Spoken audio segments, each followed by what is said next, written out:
বন্ধুরা হি apostrophe s এর full meaning হবে হি ইজ। যদি শুধু হিজ, এটা হলো পসেসিভ ফর্ম অফ হি, তাহলে হির possessive form his.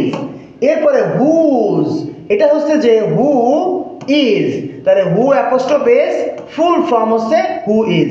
Whose, whose কিন্তু সবসময় পসেসিভ ফর্ম অফ হু। আমরা কিন্তু অনেকেই জানি না যে হুর পসেসিভ ফর্ম কি। দে আর, এর ফুল ফর্ম হচ্ছে যে দে আর, এই they apostrophe are they are. Their possessive form they, দের possessive form their. It apostrophe s, এর ফুল ফর্ম কিন্তু ইট ইজ। ইটস, এর পসেসিভ ফর্ম কিন্তু এই যে পসেসিভ ফর্ম অফ ইট। বন্ধুরা কমেন্ট করতে হবে যে ইট অ্যাপোস্ট্রোফ ডি সমান সমান কি হবে।